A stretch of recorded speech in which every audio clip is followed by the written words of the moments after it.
Thank you everyone for joining us, and because of time I would like to kind of get things started. But this is our segment, our virtual adventure on the River of Dreams, where we're going to talk a lot about our premier programs, Mainstream Expedition and mainly River Rampage. We will be recording this segment and it will be on our YouTube channel afterwards, as well as our website. We also have closed captioning up at the top. If you go to the live, it would be a red box up at the top that says live, and that has a live Otter IA stream, and you can stream the notes and closed captionings as well. I'm working on getting hopefully our YouTube videos closed captioned as well, so therefore you'll be able to have those available to you. So I kind of just wanted to get this started. We have our founder with us, and also Carol Gary, a recreation staff from the city of Phoenix way back when we first started as well. And then our participant from our first ever Teen River Rampage trip, Tim Hults, and he's here and he's going to share with us his personal experience on the river. And we just want to get everyone transported to the river in the beginning, so we're going to share with you guys a little video to get you guys on the river before we start. And if you guys have any questions, please kind of keep those to the chat, or bring them up when we have a pause or at the very end of this segment. And if you have any technical difficulties, please keep those in the chat as well, and staff will be there to hopefully assist you. We may need people to mute too. Yes, and I'll be there to mute as well.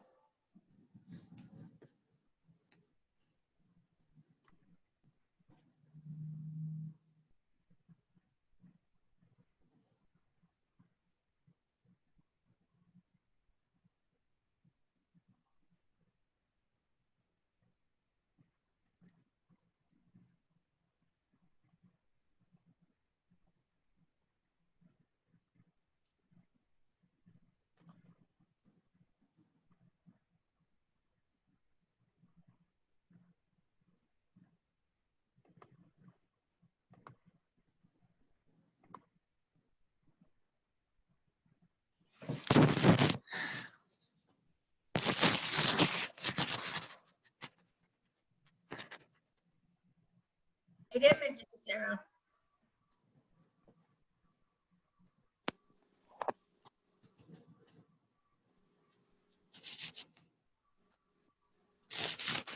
So much fun.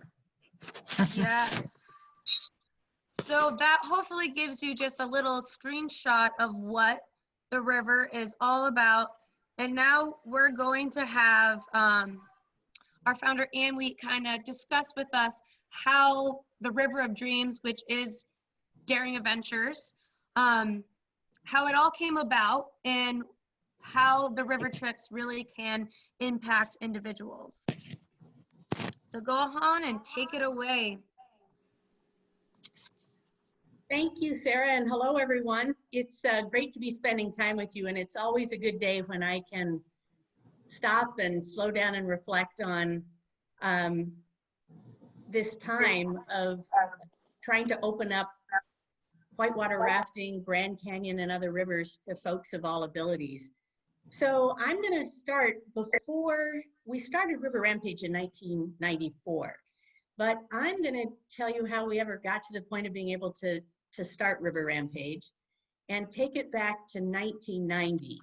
And as quick as I can, kind of give you some backstory as to how the city of Phoenix came to lead the way in opening up Grand Canyon to people with all types of disabilities. So it really all started, I would say, back on July 26, 1990, when the Americans with Disabilities Act was signed into law, giving civil rights protections to individuals with disabilities. Prior to that, there was really nothing that we could use to kind of push people forward from their comfort zones. And that was certainly the case with the river rafting community in Grand Canyon. There were 16 commercial river companies operating in there, and they held the right to decide who could go and who could not go, based on who they thought, their perceptions of who they thought could safely do the trip. And so until the ADA came along, no one was willing to budge on that. Once we had the ADA, the National Park Service stepped forward and lended their support to this. So also in 1990, I came along to the city of Phoenix as a recreation coordinator and adaptive recreation services. My background was a degree in renewable natural resources with a recreation management emphasis. And I had spent my career up to that point helping to remove barriers to bring kids with cancer out into the woods for camping and summer camp experiences. So I was a real believer in the power of nature to transform lives, to empower us, and to heal us, I think, in many ways. So a buddy of mine was a river guide in Grand Canyon, and he tracked me down when I had moved over to the city and found Carol Gary, who hired me, I'm thankful to say, and said he had this great idea to open up Grand Canyon to people with disabilities.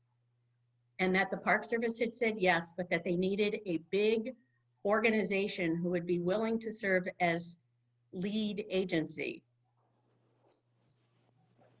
And would the city of Phoenix possibly consider this? Well, I have to say, back in 1990, that sounded like a pretty crazy idea. And let me tell you a little bit about what we were trying to do. Prior to that, Grand Canyon had never, no one with a significant disability had ever rafted the canyon. It's one of the most remote places in the continental United States. In fact, it was the last part of the map of the continental United States ever to be filled in. It was so remote. The trips we were planning were 16 days long, 225 river miles with 110 rated whitewater rapids. And back then there weren't even satellite phones if you needed to call for help. In the deepest parts of the canyon, you could only signal with a mirror and try to catch the attention of aircraft flying over if you had an emergency. So this was a lot. It was a lot to take on for any organization. And so here we were with this great idea that sounded pretty crazy, trying to convince the higher ups that this was something that the city should do. And I will tell you, our director said, okay, go convince the legal department team and the risk management folks that you have your act together and that we should say yes, and then go away till you do and then come back and talk to me.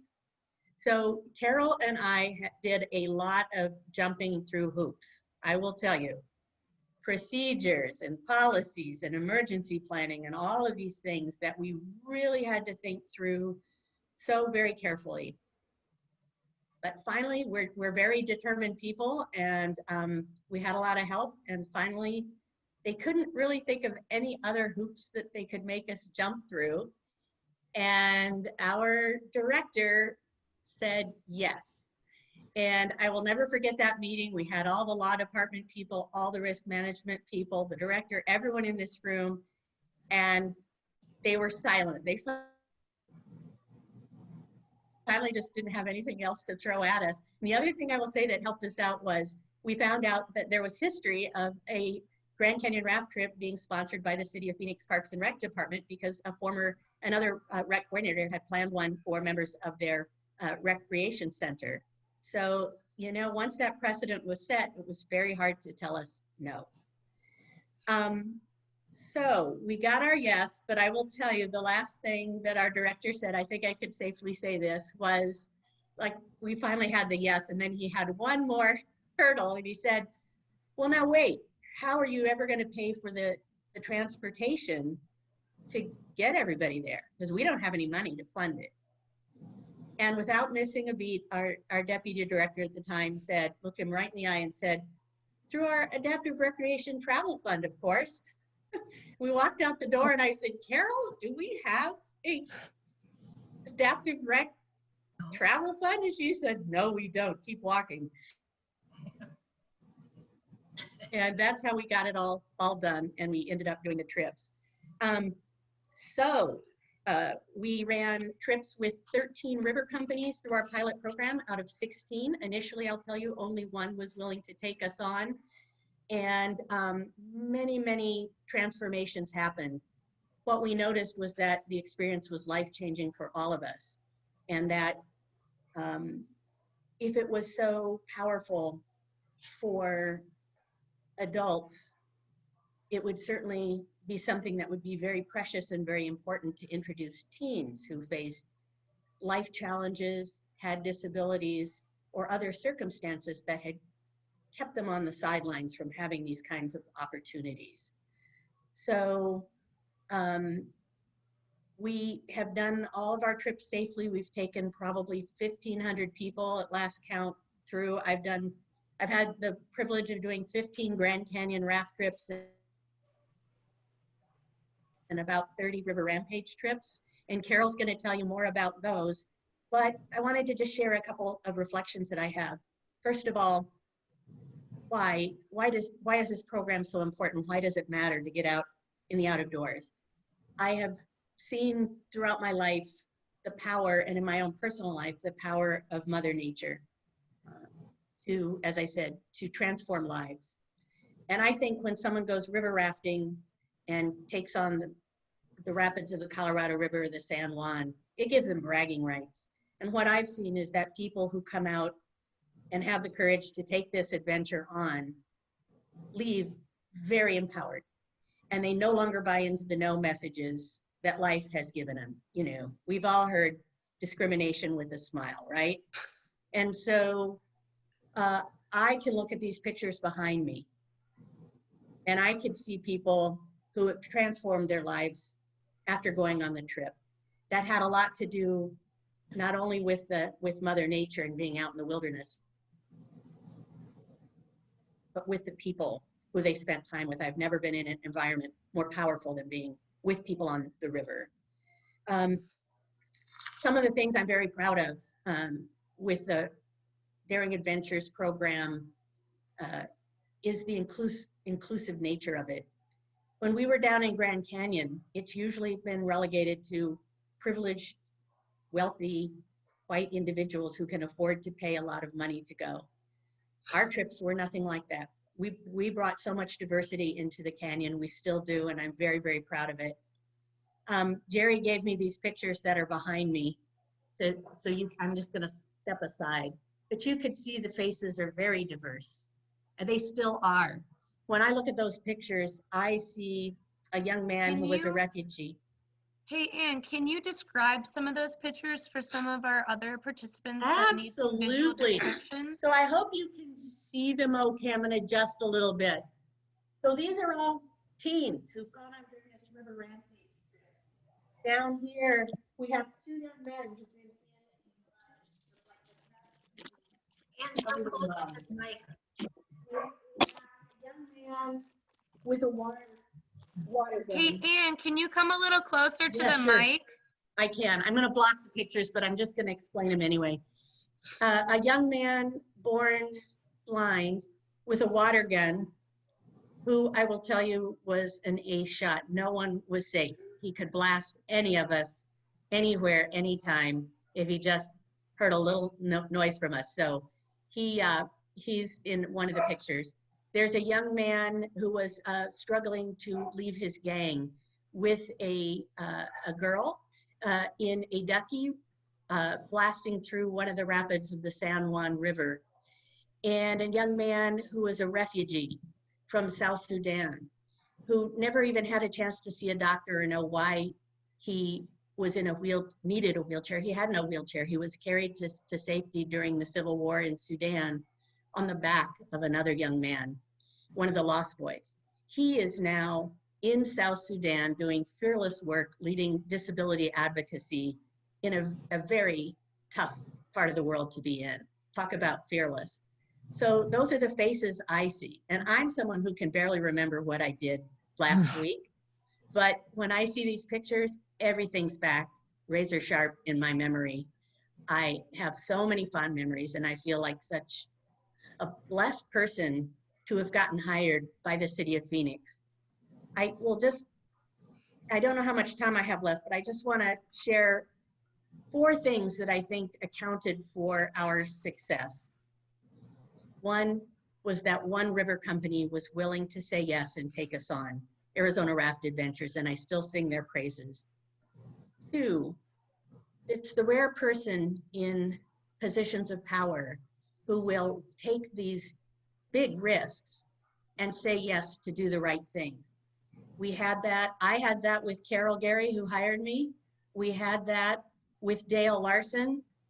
We had that with Mike Whiting, our deputy, Dale, our assistant director. We had that with our director, Jim Colley. And we had that with the city manager, Frank Fairbanks, at the time. Those people were willing to say, this is the right thing to do, and City of Phoenix is going to put its name behind it.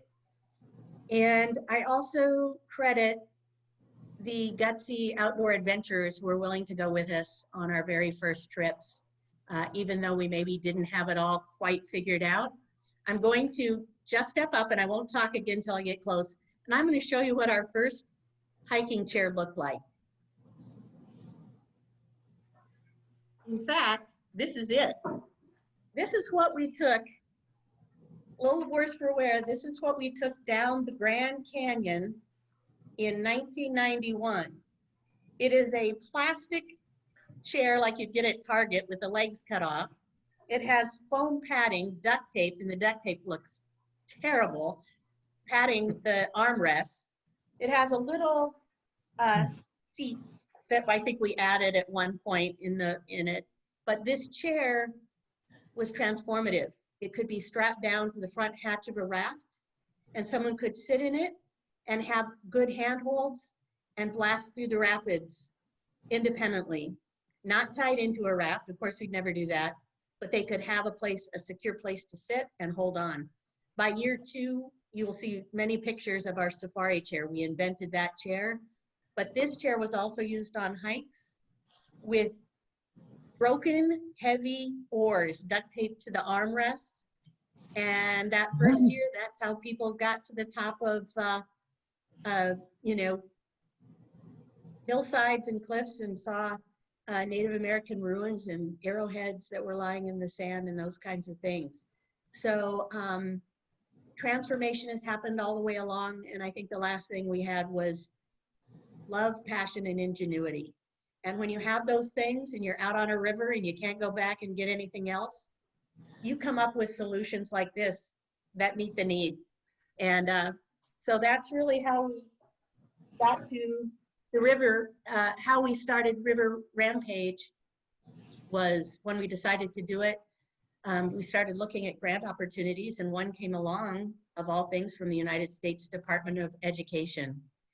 And we applied for it. It was to open the doors of opportunity for people with disabilities through inclusive opportunities.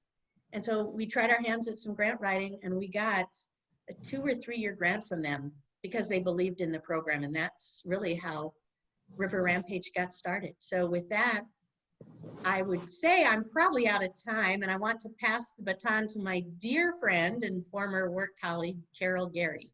She'll tell you more about River of Dreams. I just want to add one thing really quick. That duct tape, we say in this world, duct tape is our best friend for adaptive recreation. You can make many things out of it. Great job, Ann. Thank you. Awesome. Thank you so much, Ann. Thank you. Absolutely. Well, thanks, Ann. Ann said there's key words as we go through this presentation. Enthusiasm, ingenuity, but enthusiasm.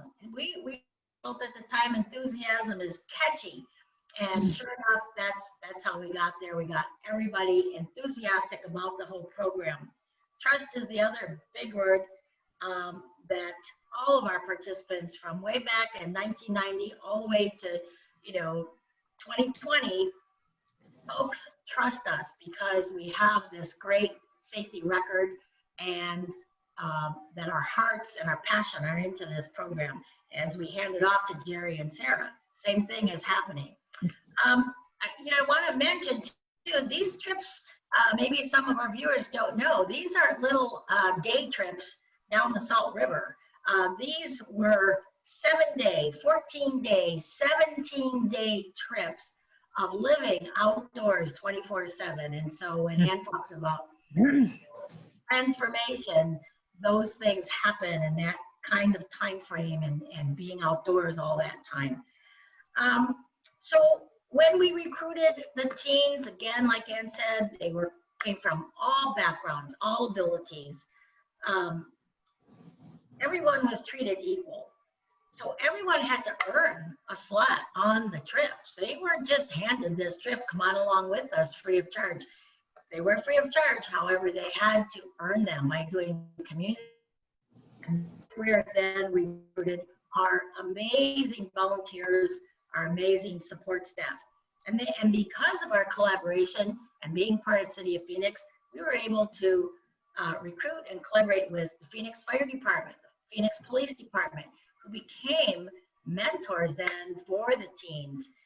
And that was a great learning experience too, for teens to be shoulder to shoulder with their Phoenix Police and their Phoenix Fire, who became their friends, not to be, not to fear police and so on, or people in authority.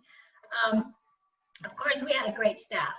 Ann and I were the lead, but we had wonderful staff who shared our passion, and we couldn't have done it without them. So once the kids, teens, adults got their orientation, off we were to the river. And one of the first things that I realized that the kids were seeing was they were with adults who knew how to play. Some of them said, I've never been with adults who play like this. And so we, that rapport and that friendship and those ties, that's why I think they last until today. For many of them, well, I think almost virtually all of them, was their first time out of the city, first time in a significant outdoor activity like this. And as Ed mentioned, there's such power in that we can't even put it on, a one-time video here. But those of you who've been outdoors, you know the difference, especially during these times right now with we're all living through COVID. Or it means even more today than it ever has, I think. There's one person that comes to my mind. As you noticed, Ann showed that chair. That chair was first occupied by a gal named Patricia Wilson. And talk about trust. She was a paraplegic who would transfer to that silly plastic chair and trust us to carry her to, the Ankar Delta in the Grand Canyon. And like Ann said, able to see things she would never been able to see. At the end of her trip, someone said to Patricia, well, I guess we're heading to civilization. And she said, no, civilization is right down here on this river. That's where the real civilization is, because everyone's so willing to help. So back to the teens, then a few years later, Patricia Wilson's daughter, Doris Wilson, came along on one of our River Rampage trips, and she was terrified. She wasn't a good swimmer. Of course, everyone always wore life jackets unless you were sleeping. But she was terrified, but she got into it. She overcame her fears, and some of the things she said was, out to see ruins and river house and so on. She commented that we're looking at the past as such as the human history of the region, petroglyphs, but at the same time I'm learning new things and looking at the past and looking forward. She also said one of her comments were that the beginning of the trip we were all strangers. By the end of the trip we are fast friends. So those are just some of the things that were experienced, things that were brand new experiences for these teens. Is to float in a raft in complete silence while a guide played the flute. They've never experienced anything like that. Journaling. We referred to the journals and people, what comments were made way back in 1994. It's because we have these journals written by the teens, written by staff, written by the guides. So we have all those to pique our memories and bring all that back to life for us.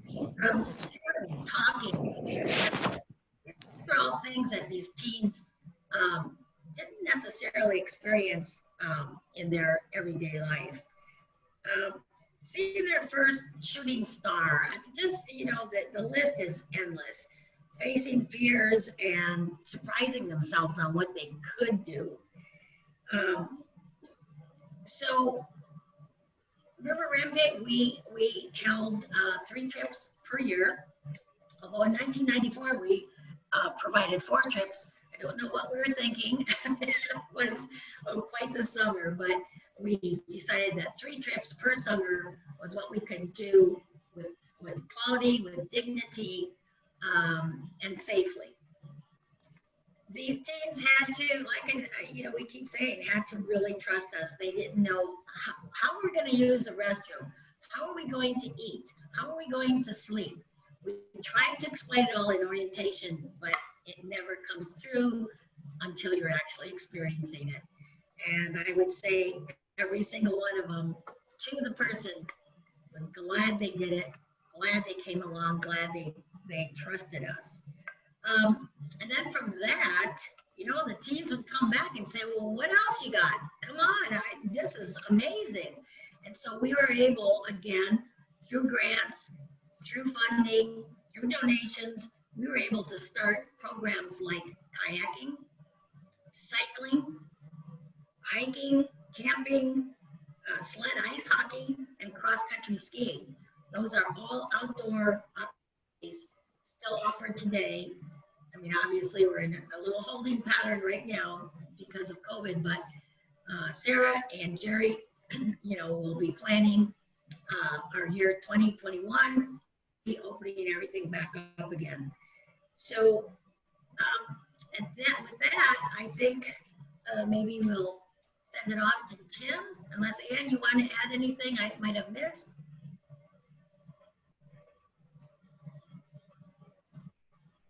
I guess I'm out. I think we could turn it over to Tim, and then we'll have some time for Q&A maybe at the end to answer any questions. Right. Well, when I started, I think before I started Daring Adventures, I was part of a teen club at Mountain View Community Center, and I think I heard about River Rampage through a place called Meet Me at the Club. And then I think after that, I was in 93, and I started with Daring Adventures in like 94. I'm not sure if I did any hikes or anything before River Rampage, but the River Rampage was my first, I think, river trip. And I think I have some stuff written down, but I think I was so excited the first year doing that. It was like such an exciting rush, just not even before you got to go on the trip. But I remember when I was going there, we all remember meeting at Pioneer, in Canto Park, not before Pioneer. We met in Canto. I remember packing up all the dry bags and getting on the bus and just driving to the hotel and just hanging out there at first, and then the next day just meeting all the river guides, and then we were on the river. It was just such fun just meeting everybody, and it was so exciting. I remember we started out doing small rapids and just meeting everybody and meeting all the new friends. It was an unbelievable experience just to do that. I remember it was just so much fun. I remember the best part was just being able to camp and get away from nature. Electronics and just being able to experience everything. That's what started me out with all the camping I do now. So it's just it's just something I wish I could do now with everything going on. It's just being able to have done all that stuff then. It's something I wish it's so hard to do it. You can't really do that right now. So. Tim, what was your biggest fear, you think, if you can recall back to your very first trip? Was it leaving your mom for the very first time, or? I don't remember. I think just going on the trip was so exciting. I do remember I didn't want the trip to end. I remember that was near the end. You didn't, like on all the trips, even now, once the trip ends, it's like it goes so fast. The trips are never long enough. Exactly. Did you ever do any type of outdoor activities prior to the trip? Were you already interested in these activities? I did hiking and stuff like that maybe, but not a lot of camping. So this was like really opened up my eyes to doing more stuff like it, and I started. I have kayaks now. Me and my mother have kayaks now. We go camping and fishing and stuff like that. So that's a lot of fun. Just trying to do it now. That's me and Terry Gerber, the park ranger. I was hoping he was going to join today. And that's when we hiked Havasu Falls together. He's a crazy man. I had trouble hiking my backpack back up, so he ran his all the way back up, and then he came back for mine and ran it back up because I had trouble carrying it. So it pays to hike with the Iron Man. And that's me and Hasty together when I did my ambassador trip with River Rampage, and that's at the dinner when the trip was over. And that's me on one of my camping trips to Bartlett with all my gear. How did you meet Terry and get that experience? I think I met Terry, I knew him a little before, but back when Daring Adventures did the cross-country skiing training at one of those parks, I think it was Chaparral. I was talking about Havasupai, and I told him if he ever wants to do another trip, I'd love to tag along with him, and he said sure, anytime or something like that. So that was kind of fun. Can you talk about how you were an ambassador at that trip and what that experience was? What were your roles and how it was different from when you were a participant in River Rampage? It sort of felt the same in a way, but I just had to help out a little more. It was fun. I just had to volunteer, and I still got to participate, so it was a balance of a little of everything. So it felt good. Tim is our resident photographer, so a lot of the pictures that you see nowadays, is taken by Tim, and that's a huge contribution to a nonprofit to have somebody take all these wonderful photos for us. So we thank that. Thank you, Tim. Star Trails photo is from the River Rampage reunion in '94. I took it with one of the photographers that did it on the trip, Bob Rink, which was with his manual camera. And this is just my trip to Terry Gerber. This is that trail you have to take down to get down to Mooney Falls. It is a treacherous trail, and I'm still scared going down that thing by myself, Terry. It's like you hear the big waterfall, and you hear like a rush Niagara on the other side, and there's like these 12-year-old kids that'll run down it like no problem, and I'm like saying, I don't want to die.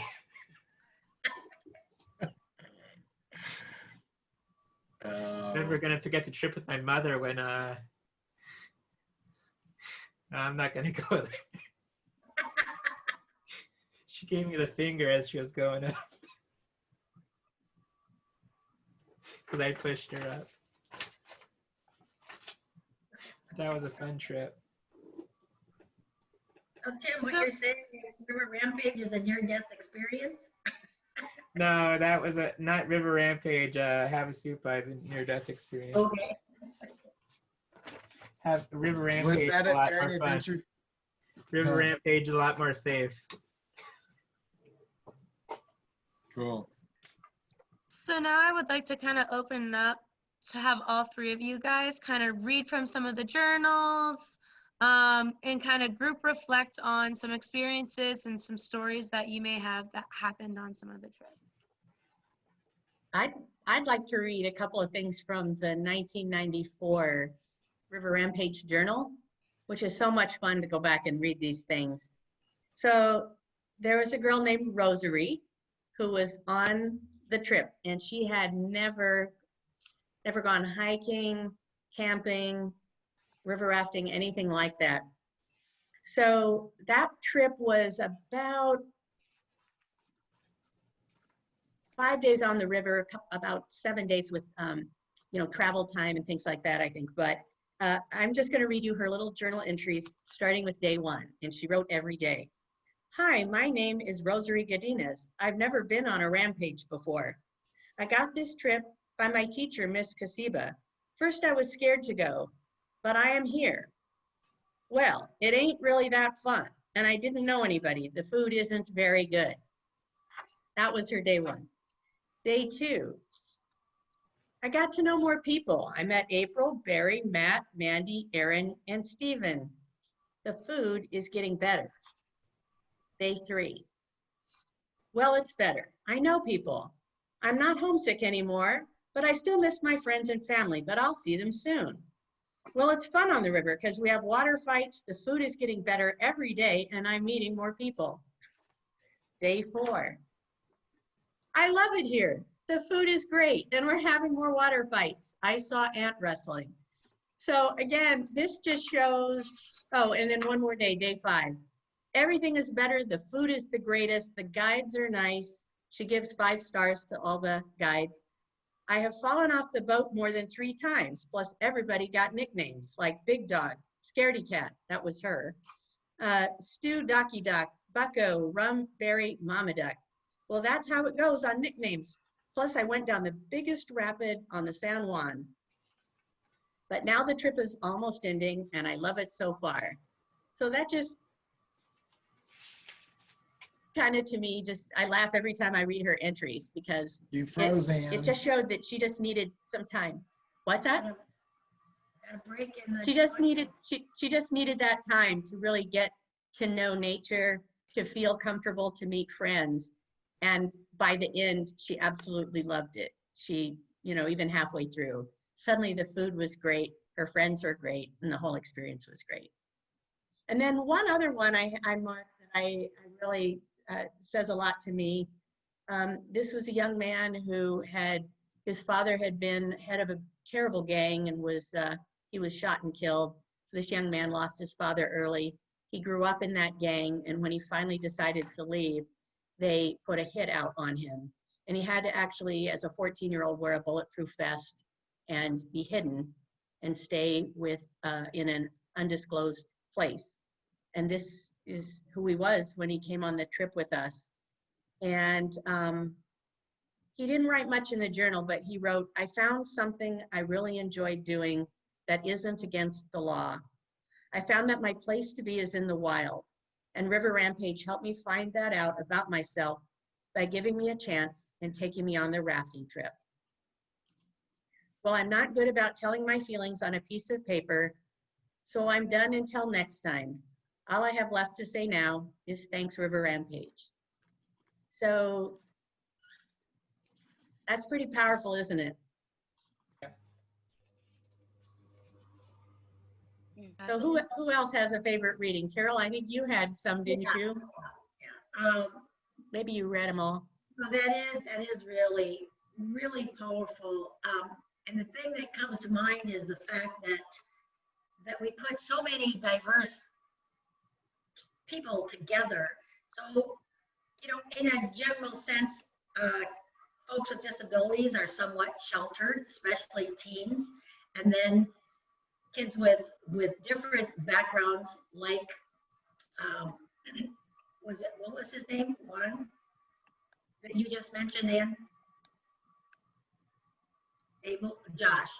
Okay, Josh. Maybe Josh never interacted with a person with a disability, and that teen with a disability never interacted with someone from Josh's background, a gang member. So bringing those lifestyles, life experiences together, they all learn from each other about life, about backgrounds, about acceptance, you know, one of the wonderful things.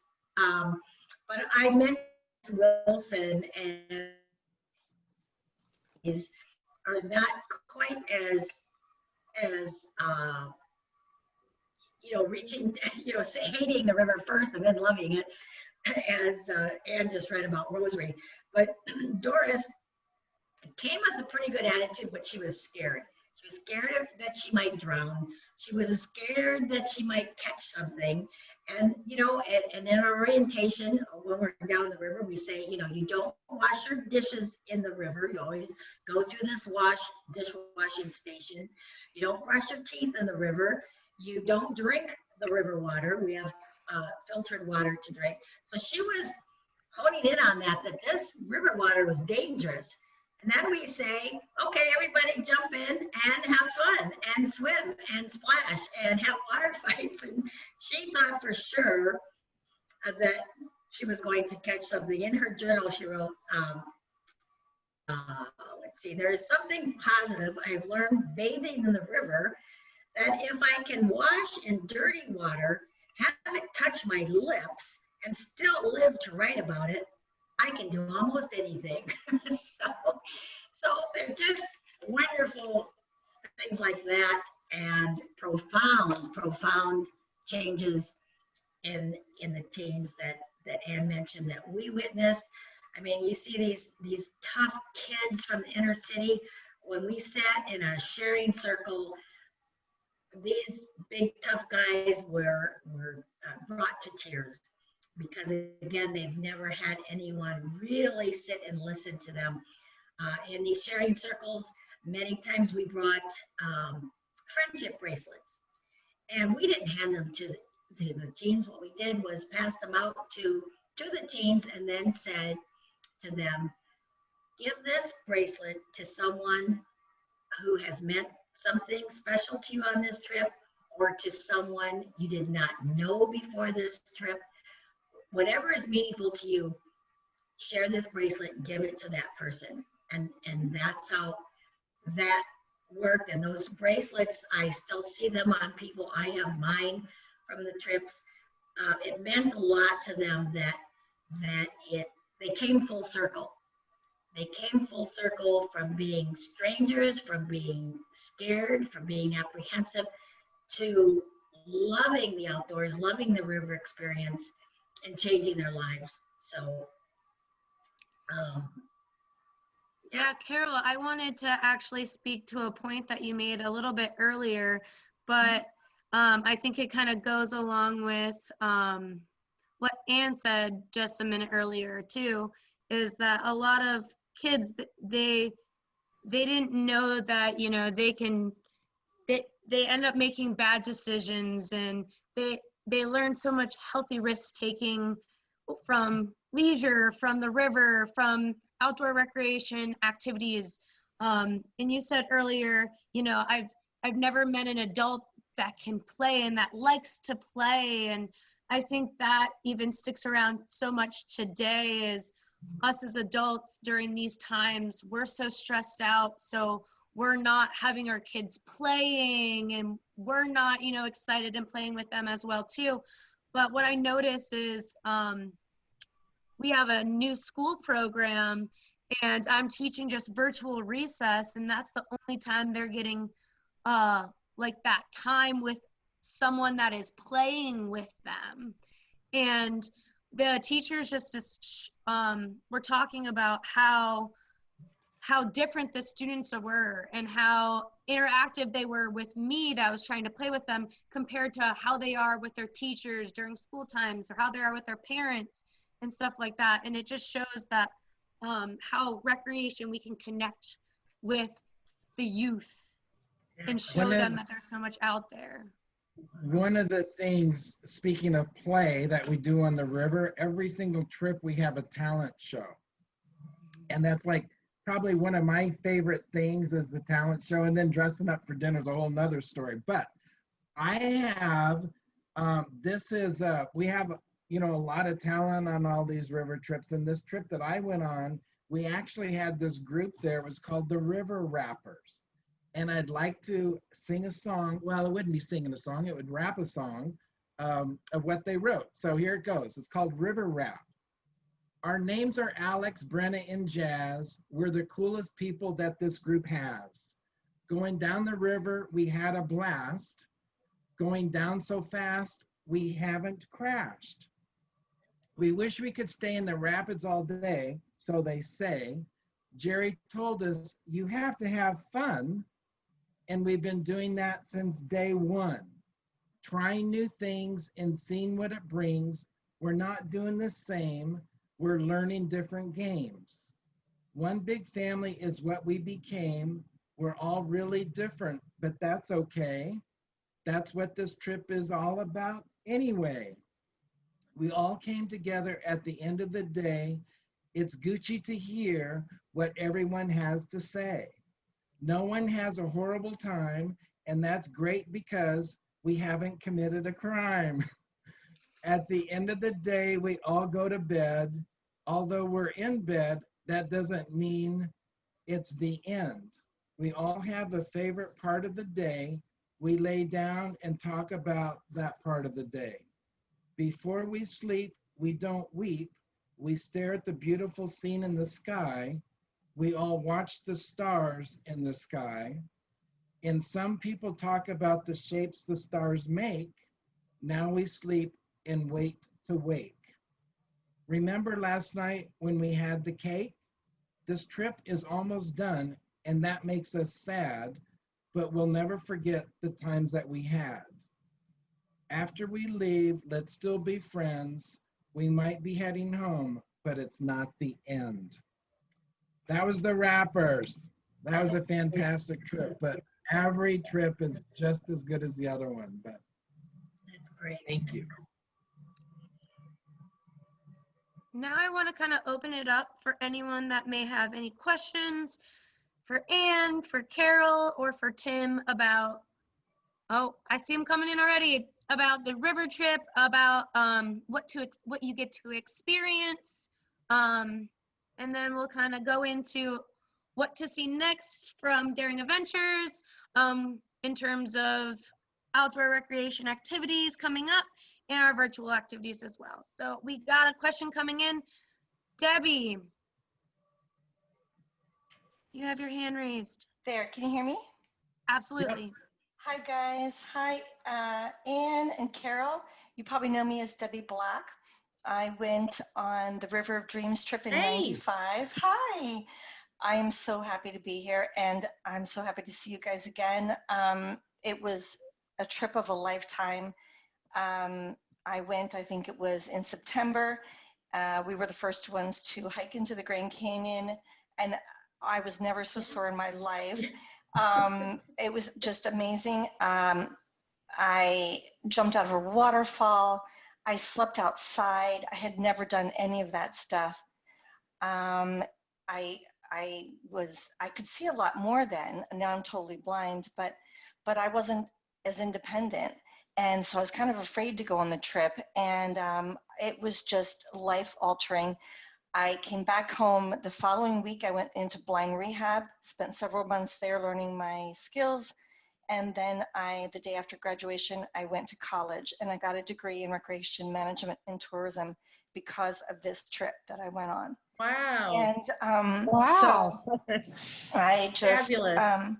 and since then, you know, I've done a lot of hiking and boating and things. But if it wasn't for this trip, I would never have done that. And so I want to thank all of you. And I just love Daring Adventures and the River of Dreams trips. And I hope that you continue them. I would love to go on another one. It's been such a long time and it's a dream of mine to go on one more. So thank you. Hearing from you, Deborah. Wow. Congratulations too on your. Thanks. Thank you, Debbie. That's enough to just like make me cry. So thank you. It's so great to reconnect and to have you be part of this. Thank you. Yeah, I would just like to say something if that's okay. Absolutely. If I have your permission, but I mean, yeah, it may not, I love seeing this stuff posted in this presentation, but you know what? Back in 2018, I sustained a spinal cord injury, and if it hadn't have been for Daring Adventures, I would not have gotten two Phoenix Summit challenges under my belt in a safari chair, and I would not have been able to go camping or any of that good stuff. So a big thank you to everybody. Thank you, Sarah. Rhoda, I think you had a question. Thank you. Yeah, I didn't, I can't see the raising the hand on my screen, so I raised it visually. But, you know, I just want to compliment you all. My son is in the 16th year as a river guide for Arizona River Runners, and he happens to be running a trip for Hatch this week. Otherwise, he'd be sitting. I'd drag him down here to watch this with us. But he's the one that really made me so much more aware of what your programs have done. I've been down the river with him a couple times, and down the Chama and down to San Juan and the Salt and that. But he said one of the first times he told me, "Hey, quit your complaining. You know, some of these folks that come down here, Dad, you know, the stuff that they're doing." And I've seen it on a couple of the trips that I've been with him. And so you guys have affected not just the folks that are disabled, but the folks that love to work with everybody and be part of it all, and how much they appreciate. And he says it's just so thrilling and so much, so invigorating to be able to take folks that you would never guess would even try this. And he says, I have the most fun with those folks more than some of the other ones that just keep on complaining. So thanks and congratulate you for your impact in lots of different directions. Especially folks that, you know, don't have a physical disability, but are so impressed with being able to, you know, interact with each other as just plain humans. Thank you. Thank you so much. Thank you for your comments. Thank you, Rhoda. Thank you for your comments. You know, we've had many river guides tell us that they never worked so hard as on one of our trips, but they're the first to sign up when the next one is coming up, because like you said, sir, it is life-changing for everyone, anyone we meet. So the guides, the bus drivers, you name it, everyone is impacted, and that's just another plus for these trips. Thank you for your comments. Bet. Thank you, guys. So I pulled some numbers together from day one when we started our river trips in 1991, going through Grand Canyon, through 2018 when we did our last trip. So we've conducted 58 river trips for teens on the San Juan. We've conducted 25 Grand Canyon or mainstream trips for adults. So a total of 83 river trips. We've been on the river 711 days, all combined through those trips. So over 2 years on the river.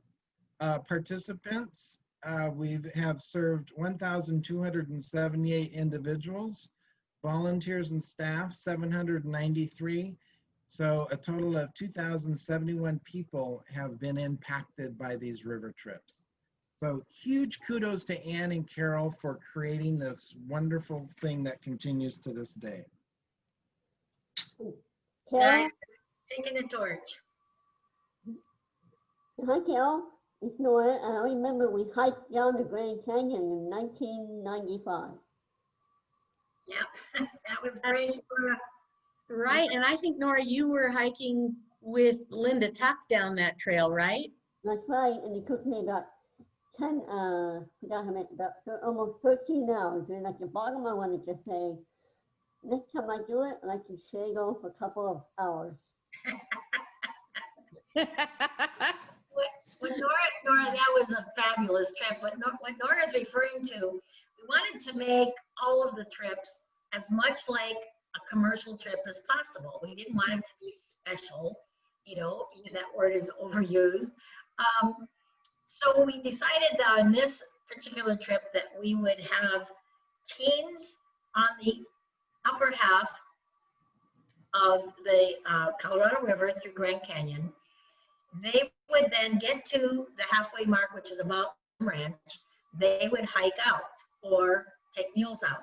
In the meantime, we had a group of adults, again, with support staff and all of that, hike in and or take mules down to Phantom Ranch and make that exchange at Phantom Ranch so that then the adults did the lower half of the Grand Canyon. Well, that was, talk about logistics. That was, That was crazy. and we decided, okay, we don't need to be so much like commercial trips. Let's just get folks on the river and go straight through. So we never tried that one again. But it was, we pulled it off, and that's what Deborah Black referred to, that she hiked down. I believe she rode a mule down, but I'm not sure.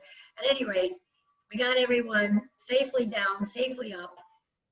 It was just another one of those experiences, trying to perfect what we were doing and what kind of experience we wanted folks to have. Oh no, I hiked all the way down. I think it was Susan Schaefer who was on the mule, if I remember. Right. Yep, you're right. I remember the cataract trip in 2004, I think. Yeah. That was a good one. I liked it because it was a paddle trip too. That was kind of fun. Yeah. Kristen, did you have your hand raised? There's Kristen. You have to unmute yourself.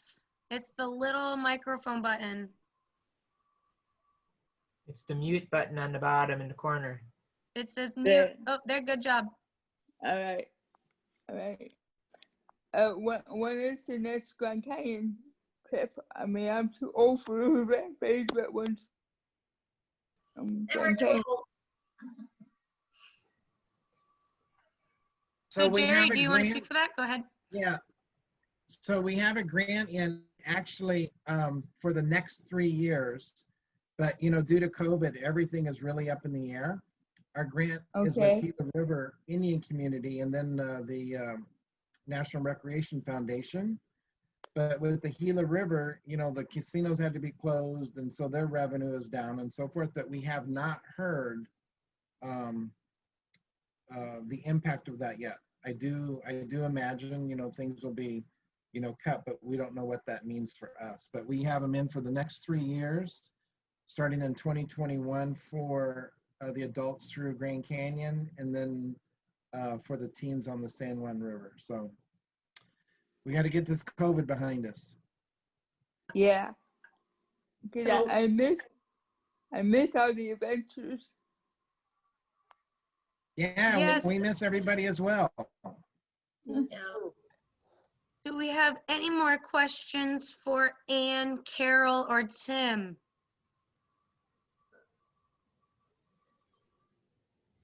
Yeah, this is Dale Larson. I just have a comment to share. Absolutely. Oh, thank you very much. First of all, hi, Carol, and hi, Ann. It's great to see both of you. Great to see you. Appreciate it. Our careers all parallel one another. We don't look any older, do we? No, we don't. No, not at all. But and to Jerry and Sarah, thank you so much for taking the legacy of this program and transitioning it into the nonprofit sector, because I think in Ann's earlier comment regarding the Department of Interior and particularly the National Park Service, government unfortunately has really kind of bailed on equality and the whole notion of being able to have accessibility for all. And it's a little ironic because in those early years post-80, the Department of Interior was threatening all of our departments that they would withhold federal funding unless we were going to be able to be non-discriminatory, even though the Department of Interior and the National Park Service were extremely discriminatory when it came to trying to provide access to not just going to incredible places like the Grand Canyon, but just in regular national parks and in trails and in a variety of areas. And I think if you look now at the organizations, primarily nonprofit organizations, that have replicated themselves throughout the country to provide equality and to provide accessibility.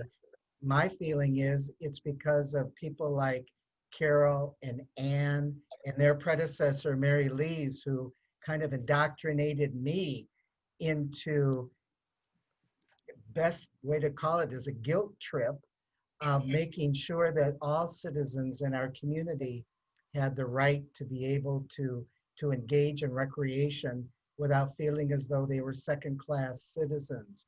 So on behalf of all of us that were touched by you, and that all of us who are trained by you in terms of having a much better perspective in terms of human equality. Thank you very much. And Jerry, thank you for taking this legacy on and moving it into this century of ours. Thanks, Dale. Awesome. Thank you, Dale, so much.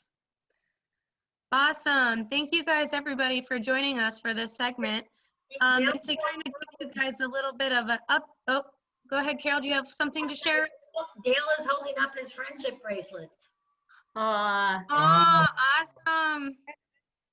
Thank you for bringing those today. But just to kind of give you guys I want to say one more thing. Go ahead. Go ahead, Ann. Yeah, real quick. I just as I listen to everyone's comments and look back at all the photos and the experiences that I've had on the river, and seeing what's going on in our country right now, and all the protests and all of that, I'm struck by two things. One is sometimes you just have to be the sand in the oyster.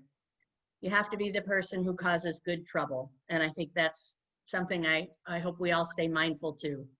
And the second thing is, I think if every teen in this country went on a river rampage trip where you are put in a completely unfamiliar environment without friends around or family around, with people who seem very different from you at the beginning, I think as a country we'd have a lot less of the kinds of challenges that we have right now. So for what it's worth, I really, in my heart of hearts, believe that's true. And I want to just also say thanks to Jerry and Sarah for all the Herculean efforts they have put in to keeping this precious program going. I serve on the board of directors, and it's a real privilege to support them and keeping Daring Adventures afloat. Absolutely. I 100% agree with you, Ann. Thank you so much. So just to kind of give you guys an update on the future of activities, we do plan on rolling out some appointment-based and intervaled adventures that are very socially distance friendly. And hopefully we were planning on starting open cycling the end of October, early November, if numbers and everything keeps allowing it. So hopefully we're gonna do 9 to 1 on Fridays where people can come. We're moving our cycles to the park, and they can have staff support or volunteer support, or they can rent cycles as well. That's an option. And we're also going to be having kayaking adventures.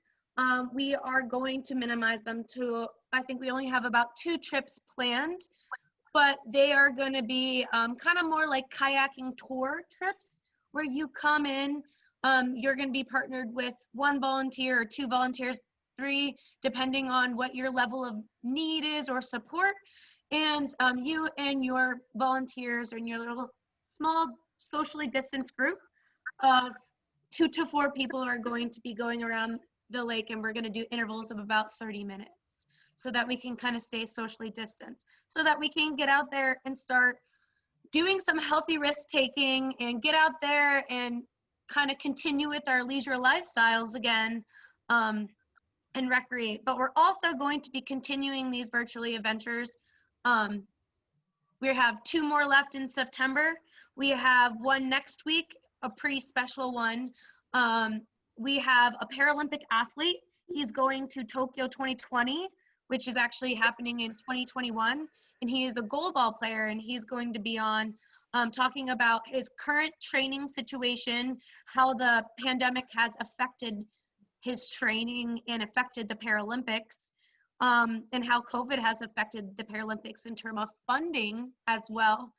And then what his training looks like now and what to see. And then we are going to have Central Arizona Mountain Rescue on the week after, and they're going to talk about the trainings that they do, the different services that they do, and all the different rescue types and their equipment that they use.